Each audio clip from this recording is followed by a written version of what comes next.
ieu sairan ngalat berkah kujenengan Allah anu ngarahmatan sholawat sareng salamna mugi dilimpahkeunana ka Kanjeng lan sahabatna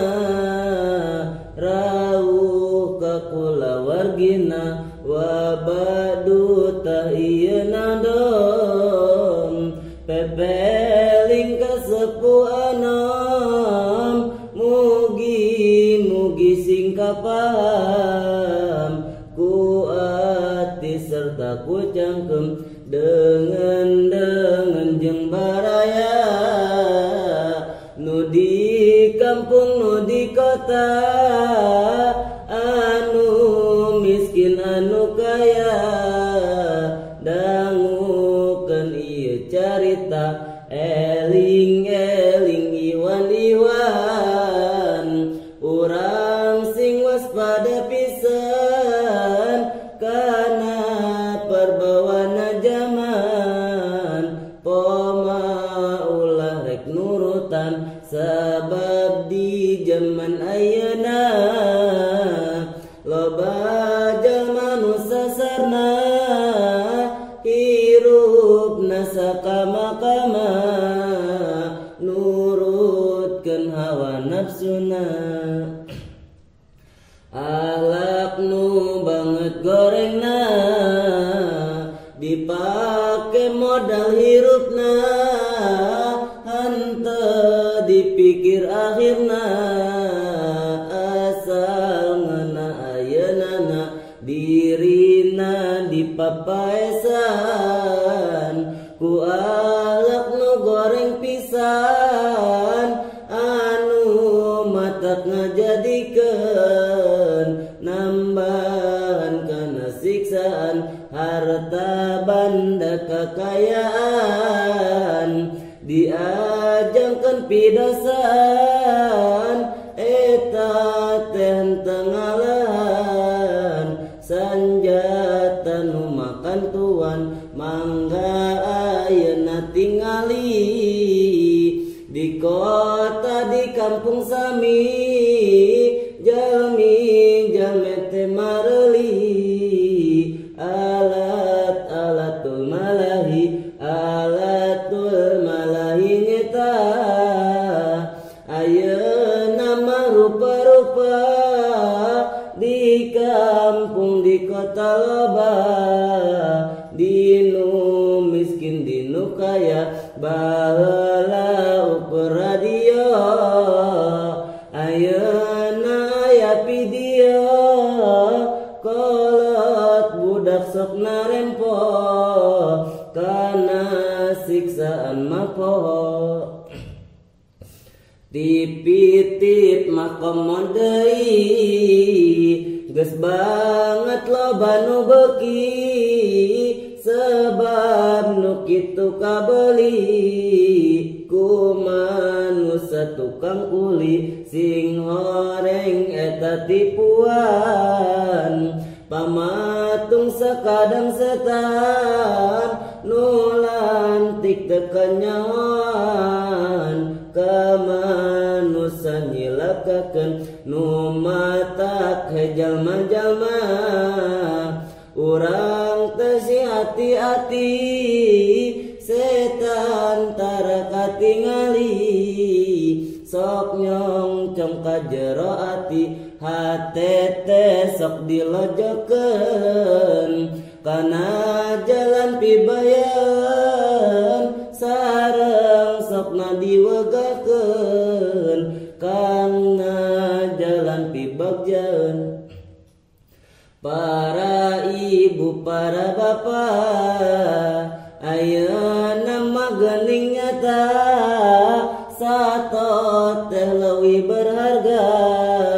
daripada tuang putra sabab ari tuang putra can balik geus liwat isa bapa tegaduh curiga ka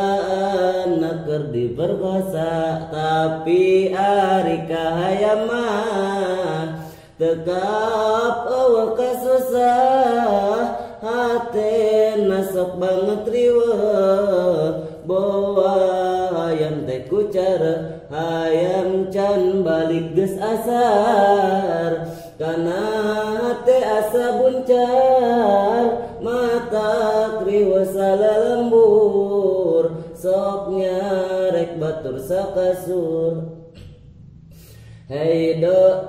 saudara sekalian, mangga geura tinggalian jalma ieu pisan, resepna teh keluyuran, komo mun aya tongtonan, sok dijieun kesempatan membuat happy-happyan lelaki dan perempuan. Hei dulur sadaya, kedah apik ngurus putra, mun gabang ngurus putra. Tinang tu timbul nalangsa, sebab mun anak cilaka, seput sok kababawa, nu matak hai bapa-bapa. Anak orang pelihara, anak jangan dibiarkan,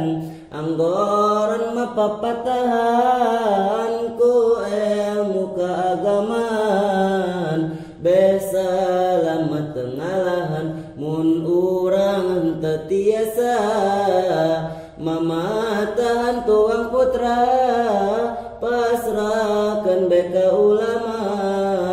ahli sunnah nu utama. Dulur talingari, ayeuna mah geuning bukti, lalaki awewe sami,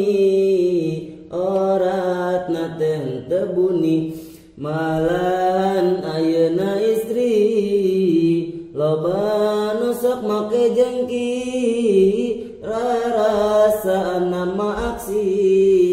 asa jadi bintang negeri, padahal nu kitu istri anu dilanat ku Gusti, anu dibenduk ku Gusti, kana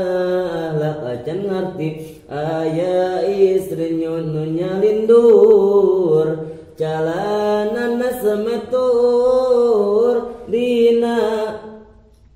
dirina banget takabur, rasa aing anu luhur, malah aya osok malah aya istri osok, nganggo calana nu pondok, nu kitu teh istri koclak, rada peing kurang otak, make rok teh aneh deui. Istri di zaman kiwari, lamun akar nonggeng bukti, lian toke katingali, padahal nu kitu salarasna, padahal nu salarasna. Istri nu sehat akalna, serba buni panganggona, nurut hukum agamana. Wahai kawan-kawan istri, singga doa ahlak pinuji, nganggo anggoan sing buni, poma ulah buni sapi, malah cobi darangukeun, pidau ulama pisan, istri gelis dan nyulan, sanes geliku dandanan, gelisna kupinu iman, iman anu penting pisan, emas intan jeung berlian, henteu jadi mapaesan, salawet teh 25, salikur mah 2 hiji, awewe zaman ayeuna, sok dicukur kos lalaki awewe di zaman lambat panjang dicukuran awewe di zaman ayeuna rambut panjang dicukuran rasa nama gelis pisan dasar nu kurang ingatan dicai loba kapiting ditincak munding istri rambutna digaling kawas landak keur murinding anu masih panjang aya tapi dicidung nalangka sakapeng dihitung nyatanya plus cara buntut kuda hai dulur sadaya urang sami nganggo kana anak mumina salihah ulah pahili jeung subah jalmi gaduh alak benar pigodan jalmi cager leras muati gebros kana tipu sing waspada jalmi boga goreng pada sieun ciga odeng tiga brosna kena jurang isina tempat kalabang iya pepeling tas tamat mudah-mudahan manfaat ka muslimin muslimat di dunia jeung di akhirat kengeng hasil tolab ilmu amal saipurahim anu panudoibna jalmi nu seerlampat resmi du Gusti nu Maha Suci nyuhun kan abdi ka Gusti magfirah anu utami khusus kangge pribadi sareng deui telali kangge ibu ramadi umum kangjeng jami anu tobatna ka Gusti sareng nyuhunkeun ka abdi sareng nyuhunkeun abdi ka Gusti nu Maha Suci dilindungi rahmat Gusti bidunya wal akhirati.